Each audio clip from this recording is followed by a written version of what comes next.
This is Rock and Roll Grad School with your TAs, Heidi Hedquist and Luke Poling.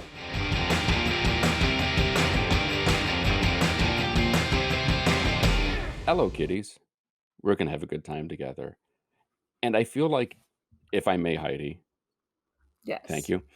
I think we should say a special hello to listener Paul and Chris and thank them for joining us on this journey of ridiculousness. Agreed. Yes. At some point, we should probably throw out a Guten Tag, kiddies, to German Rachel, but Rachel. I don't Yes. think we should do that today. No, we can do that at a later date. She knows we know she's listening, and we Yeah, she appreciate gets it. it. So let's talk about our guest today, Dr. Pascal Bokar. Am I saying it right? Yes. I believe so. We probably should have checked that before. But yes, I believe that is correct. Who needs pre-show work? It's way overrated. Exactly. But Pascal's fascinating. And I think Oh my gosh. as Yeah. soon as you start hearing him talk, you go, "Oh yeah, he's a college professor." Yes. He is clearly way smarter than us. Yeah, he puts the grad school in rock and roll grad school. He really does. We put the in rock and roll grad school, and he puts the grad school. How about the roll? Yeah, sure. Rock's overrated. It is. Everybody wants to put the rock. But Pascal, his research on the history of jazz and blues, sort of these very two American or presumably American Right. cultural artifacts or foundations, Pascal says, not so much, or hold up a second before we start building houses and statues to people.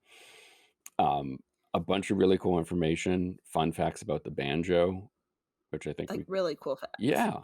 Yeah. So I think he's enjoyable, and I think you'll learn something. You'll definitely learn something, and I think his interview is one for the true music lover, true music connoisseur, and the foundation of what he shares leads into so much else you're going to hear on the show. Exactly. So it's a good thing that everyone should experience. Exactly. So the other thing I texted you about to remind myself to tell you was the Buddy Holly story. Yes. Not the film. No, and yes. So the oldest is at the School of Rock taking in the Weezer band playing. Yes. And obviously one of the songs is Buddy Holly. Absolutely. And so Weezer has become a frequent play around the house. You get in the car. Excellent. Oh, let's put on Weezer. Good one. Yep. Of course. Yeah. And of course, the songs that they're learning are leaning towards the Blue Album and Pinkerton. And then we kind of trade off or trade away. And so at some point, we're in the car driving somewhere and we're listening to Buddy Holly. And like the kids are singing along and I say, well, do you guys know like Buddy Holly and Mary Tyler Moore were real people? Mind blown. And then I'm telling them a little bit about Buddy Holly in the like, well, he was a hero of the Beatles and they wanted to sound like him. John Lennon actually wore his glasses on stage only when he saw Buddy Holly wearing them. The name The Beatles is a takeoff on the Crickets and all this stuff. And they're humoring me and eating it up. Of course. And this sort of thing doesn't stick with them. Which finger Jerry cut off by his brother when he was 5. They had a huge fight over that, which I am, for some reason, incredibly proud of. Yes, you should be. But every once in a while, we'll go back into and remember Buddy Holly and Crickets and this and that.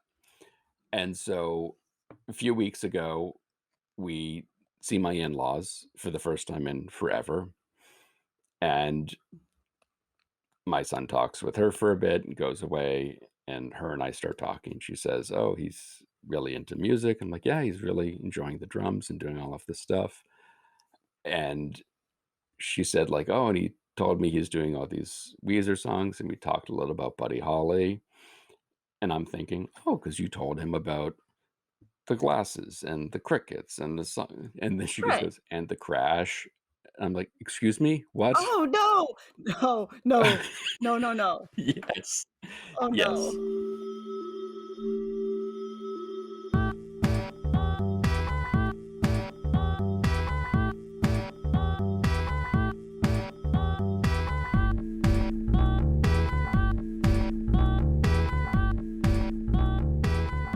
So one thing I was thinking about today when I was doing some research on your work, is that quote about that at the only thing that'll be left with American civilization at the end will be the Constitution, baseball, and jazz. But your study and your work sort of begins where jazz started and goes backwards, right? Because it started New Orleans, 18 something or other, or it's Yeah, said to start there. yeah, but you have to remember that was a consequence of an academic amnesia. Um, everything is very well documented, 1865 forward. Um, even though the knowledge is compartmentalized, very compartmentalized, which is a problem because when you don't have a holistic view and understanding of the music, you really don't understand the music until you understand the social, cultural, and political context in which the music Hmm. evolves. Because music is just a soundtrack for the life of people. So when you make an abstraction of the reality of the economic and political realities um, that engender this music, you're really not understanding the music. You're just trying to figure out how do these sounds work together. But you don't have a rooted sense of the evolutionary process of the music. And so in my case, uh, I was teaching jazz history.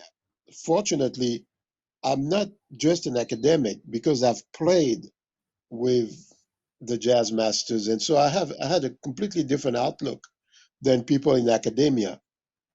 Most people would teach jazz history very often and have not been in the field of jazz. They wanted to teach something else. The dean said, "Oh, why don't you teach this? That'll be fun." Uh, and and that's what happened. So 1865 forward is fairly well documented. But what troubled me was what happened before and why is the amnesia? Hmm. And that's really where I understood even my own personal journey because I, you know, I was born in Paris, but I grew up in West Africa. I grew up in the center of West Africa in a country called Mali. Hmm. And Mali in medieval time was, the second largest and probably most important empire of West Africa. In medieval times, the first empire of West Africa is called the Empire of Ghana, and it has nothing to do with the country of Ghana. It's located right at the height of Senegal, between Senegal and Mali. And that empire it begins somewhere around the 4th century until the 10th century. And then from the 10th century until the 14th century, you have that empire of Mali. That's a gold reserve of the world, that part of Africa at that time. Hmm. And then from the 14th to the 17th century, you have the empire of Songhai, which grew concentrically from the empire of Mali. So what that tells us is that between the 4th century and the 17th, 18th century, you have a commonality of standard of aesthetics, meaning that these empires have laid out a foundation for culture, for civilization, for what people consider great, for what people consider poor, for the value of arts in societies, for the academic sense of societies. Timbuktu is one of the major centers of civilization of Mali in the 12th, 13th century. Djenné is an enormous capital of Mali before Timbuktu even. And so the reason why I I sort of got mad was because I realized that there was a reason why nobody in academia was interested in talking about 1865 moving backwards. And what I understood is that the foundation of American culture, and particularly the foundation of its music, is in Africa, and in West Africa in particular. And the reason why rock and roll or rhythm and blues or rap or jazz for that matter, the reason why that music in America explodes at the beginning of the 20th century is because for 350 years, these African populations who have been brought to the shores of the southern states of the United States have incubated these standards of aesthetics of West African culture, music included. And so here was the critical and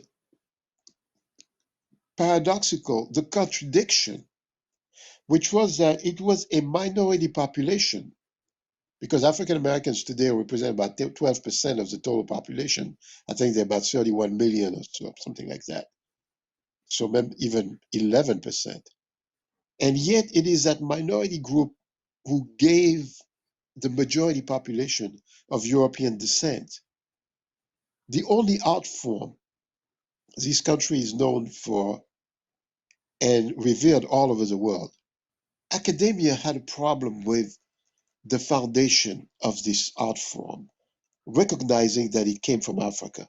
The reason, as I said, why our music in the United States is so different from the majority population's music, which is the music of Mozart and Beethoven, is because its roots are not in Europe. Its roots are in Africa. And these are profound roots, powerful roots, and America's oldest melodic, harmonic, and even to some extent rhythmic instrument is an instrument from my country of Mali. The banjo, which is Nashville's flagship instrument, is from my country. There isn't a single banjo in England, Ireland, or Scotland. Forget Germany. So, and yet the majority ethnic population in the United States is of German descent. Well, that's what I was wondering. You were saying that the banjo is a West African instrument and that it was, part of the music that was coming over here. What other instruments, what other sounds, if we were in West Africa in, anywhere from that, what was it, 16th to, 18th century, what would those sounds sound like? Would it be something that we could hear and identify in some way as? Absolutely. In Mhm. fact, you have a celebrated ethnomusicologist of the highest order. His name is Ry Cooder. Mm. And Ry Cooder is a great guitar player, a great blues and country music guitar player. Most Americans who listen to this music of the Delta, realize that, okay, if you listen to Sunhouse or Booker White or Holly Wolf, these guys are not expressing the music of Mozart and Beethoven. So Right. it's coming from Africa somewhere. Ry Cooder went to Timbuktu And he discovered a musician who was playing on the banks of the Niger River for decades by the name of Ali Farka Touré. And Ali Farka Touré is playing the music of the Songhai people. And when Rai Kuda heard that music, he was like, whoa, now I understand where it comes from. Because the early sounds of the blues, the melodic systems, the harmonic systems that you hear in the music of Sondhaus, for example. Mm-hmm. And the celebrated blues musician Bonnie Raitt, she went to Mali. She knows about Sondhaus and Howling Wolf. She went to Mali, and she understood, just like Rai, this is where the music of the Delta comes from. Why?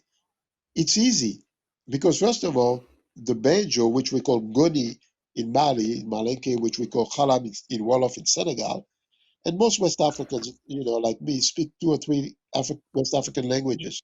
It's a Mm-hmm. given.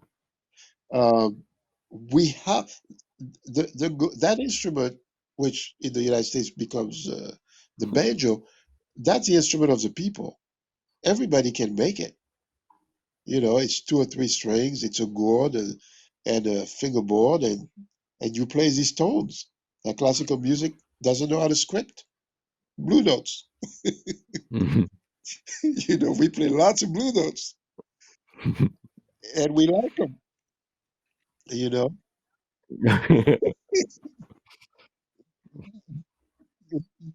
Well, yeah, and which brings me to something else. Um, we have to understand the context. Europe, you know, Europe was the beneficiary of the civilizations of the African civilizations. Why? Because most of the time when we talk, we forget about chronology, the chronology of evolution of mankind. We know scientifically that what we call the Homo sapiens sapiens, the standing man, arrives in Africa 120,000 years before Christ. We have evidence of humanity 3 million years before Christ. And even 5 years ago, we found even older hominids 5 million years in the region further south of the Lake Victoria, almost at the border of South Africa. So we know that the evolutionary process of humanity is from that part of Africa forward. 120,000 years before Christ, the standing man is there. We know that the oldest remains that we find in Europe are 40,000 years. That's a man of Grimaldi. Well, we know that the Sphinx that looks east in Egypt is 10,000 years old before Christ. And we know that Europe, 8,000 years ago, was emerging from the Ice Age. Imagine the size of a civilization that built the Sphinx at a time when Europe is under the Ice Age. The pyramids of Giza are 3,000 years before Christ. So, of course, these populations create the instruments. They create the rules of harmony upon which the rest of the planet is going to build. It, it's just a chronology of innovation. It's just the law of chronology. It's not that they're smarter, or it's just that they were there first. Mm-hmm. And so it's not an accident that all the instruments of Europe come out of Africa. They don't come out of anywhere else. Why? Because anybody who studies medieval history will tell you that the only musicians in Europe are the troubadours. And the troubadours are these brown population, black and brown population who walk from villages to villages in Europe to animate the local dances. They play those guitars, they play those banjos, they play these tonalities, these blue notes. Mm-hmm. Europe, there is we have to understand that there comes a time where the royalty of Europe decides to create a European space. And that means that a space outside of the invasion of Africans on the southern borders and away from the invasion of Asians on its eastern borders. The Huns. These are real threats. There comes a time where the kings of France, because they really are the ones who are going to cement this idea of a burgeoning European space, realize that music is an expression of cultural power. And in order to unite a group of people, you have to give them a music that is now going to be theirs. There is absolutely no reason why the blue notes have disappeared from the language of classical music unless it was done from a political agenda perspective. We know that the church has, has convened many conclaves to decide what to do with these tonalities. It's only in the Christian religion that we hear of tones associated with the devil. And interestingly enough, these are the tones that are called the blue notes.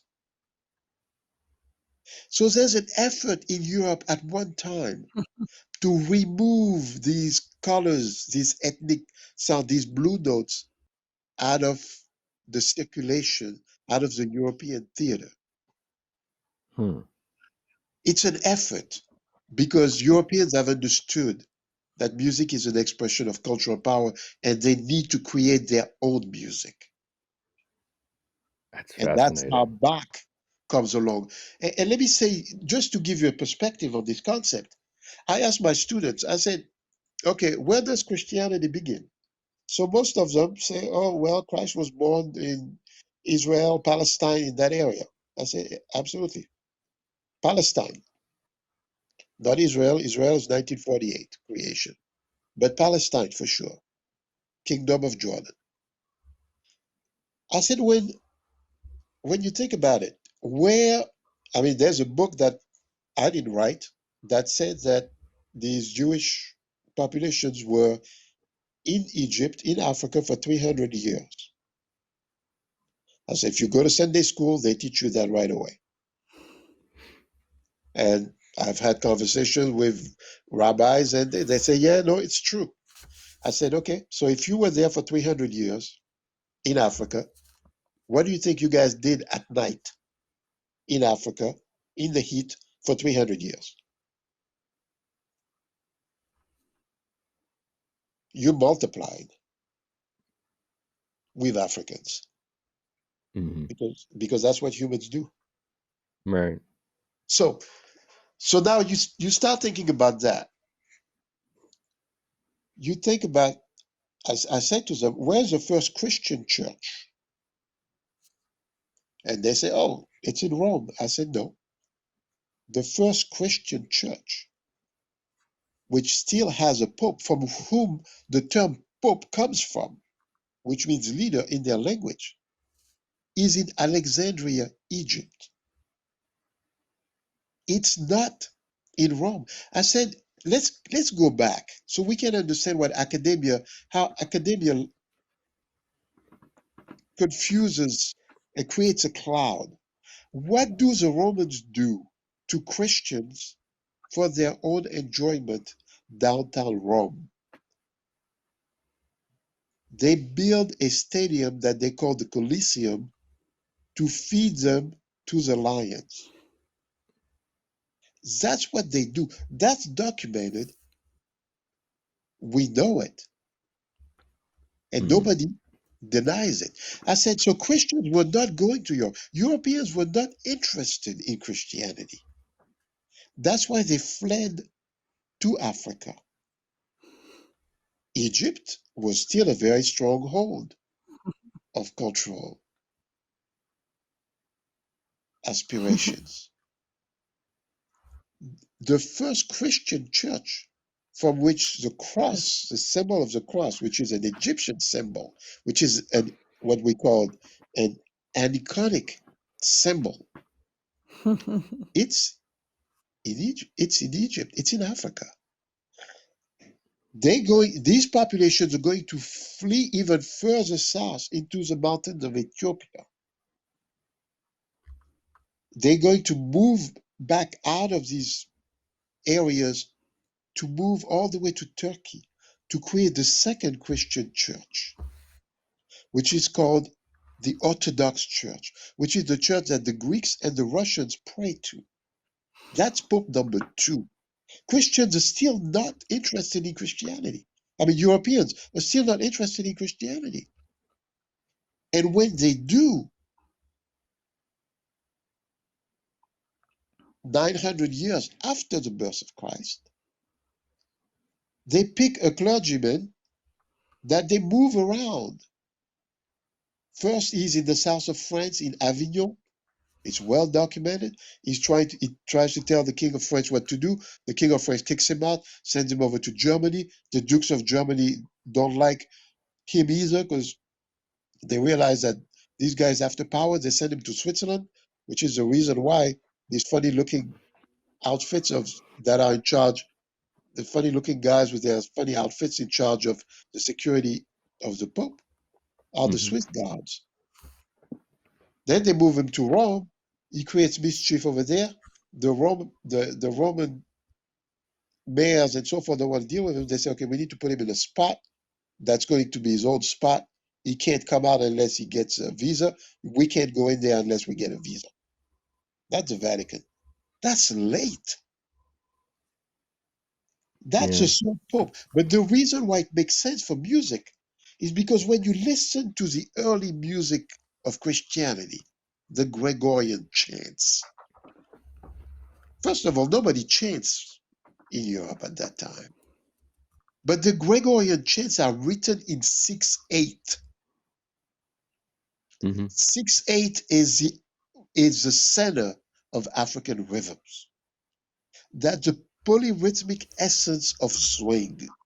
There isn't a single culture of polyrhythmic systems in Europe at that time. That means that this music, and when you listen to the Gregorian chants, you realize this is not the music of Bach and Beethoven, because those things are spooky. Yeah. Yeah, man. Yeah. You want to be scared. Yeah, you absolutely. You want to be scared. You turn off your lights, you put that music on, you'll be like, oh, I'm not staying. These chants are the tradition of West African possession of the spirit. These things are not to play with. And you see the Roman Church realizing that it needs to create its own music. And that its own music cannot be those Gregorian chants anymore. First of all, those rhythms are too complicated. And then these tonalities are too scary. And so they simplified. They look for composers, they tell them what they want, and the music of Bach becomes triads, 1, 3, and 5. And we move into a completely new era. But that was a political decision. That was a decision made as a response to this overwhelming presence of Africa, even in Europe. Because the Moors, these black populations from Northern Africa, were all over Spain and Portugal. That's why Spain, and they had the knowledge of Africa. That's why Spain becomes the first European superpower in medieval times. The term Moors comes from the Greeks. It means black. Now, I've had some flawed academics telling me that, well, Moors could also include white people with a tan. I said, no, that's not true, because the Greeks are whites with a tan, and they never called themselves Moors. But to push that further, and to show you how academia is dangerous, and I'm saying that as a member of academia. Do you know in Senegal, in 1969, you guys in the US sent some people on the moon? They came to Senegal with some moon rocks. In fact, I was in elementary school or middle school, I forgot. They gave us a day off. We were very happy. We had they even handed us little flags, US flags, and they said, okay, all the kids, you go out and you're going to wave at the limo. And on that limousine, there were three white males: Michael Collins, Buzz Aldrin, and Neil Armstrong. I remember as if it was yesterday, and I think I was 9 years old or something like that, or 7. Do you know these three white males paraded up and down the main artery of Senegal? And we were there, we were clapping, we couldn't believe it. We were like, wow, these guys are half gods.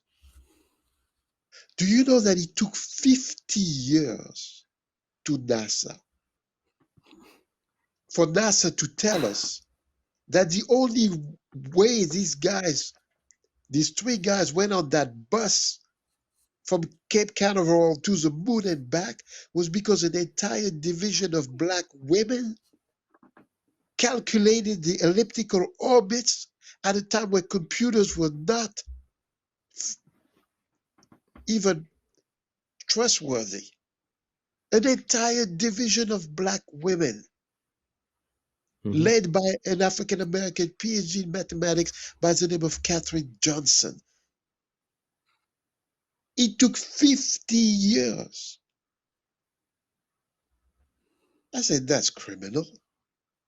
They go in academia, they go around saying, oh, these poor black kids and brown kids, they're not good in mathematics. Oh my God, we need to get a STEM program. They can't calculate nothing. Do you know the impact it would have had had they shown all these women, these black women, saying these are the people who are responsible for sending these guys back to the moon and back? No. So this is the reason why it's important to understand the academic context, is because it gives you a window into the ability of a majority society to cover up the contribution of a minority community. And this is under that particular umbrella that jazz emerges. It emerges out of oppression, out of academic lies. That's why even in the literature today, the first king of jazz is Paul Whiteman. The first king of swing is Benny Goodman, when Ellington and Count Basie are out there creating it. And then the first king of rock and roll is Elvis. And they were going to make kings of soul music. They called it disco. You know, they went and recruited those three Australian kids, blonde, blue eyes, who really wanted to sing country music. They said, no, you're going to do this. We're going to put a movie together called Saturday Night Fever. They found the worst dancer in America. They put him in the center. You know, John Travolta can dance. My God. You know, in America, you had a show called Soul Train. Those guys were amazing dancers. They went and got John Travolta. You know, they put him in the middle, and they say, this is how people dance in America. I was like, no, that's not. But these kids, these three blonde kids from Australia, was the Bee Gees. You know, and you have a replication of these systems where the majority looks at what the minority population is doing, whether he likes it, it just takes it over. And so you have this constant constant tug of war and friction that has a very deep historical root into oppression of these populations from West Africa, And so that's the climate in which, music evolves. No, that was wonderful. And thank you so much. I feel like all of your work, either musically or with your studies, is just bringing all of this information to light and sharing it with people. And thank you so much for your time and for sharing it with us. This was super fascinating, and I love having these conversations where at the end of it, I'm just like, my mind is blown on why am I learning this stuff now, or why am I only learning this now? So this is younger, yeah. No, you're right about that. Younger is what's so important. Younger. Yeah. Because if we all have respect for one another and we start young, then we can collectively put this nation on the right path. But when we learn it, when we function from an absence of knowledge, there's nothing worse. I got to go sit down and think about this for a while and maybe put on Kind of Blue and think about it. So hey, that's a great record. You can't go wrong with Kind of Blue.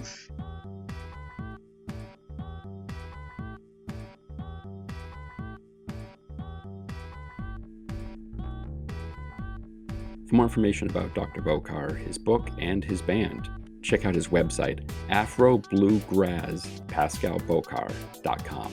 You can follow us on all the various socials. You can check out our website at rockandrollgradschool.com for more grad school content. And please leave us a review on iTunes. We're tired of asking our family members to do so. Today's show was produced by myself and Heidi Hegquist. Our reluctant executive producers are John Sauvé and Sandy Stone. Our willing producers are Rachel Allen and Randy Jeanette. Our intern is Zach Jackson. Our graphic designer is Samantha Mastonin. This one's for Philippe. Thank you, good night, and may all your favorite bands stay together.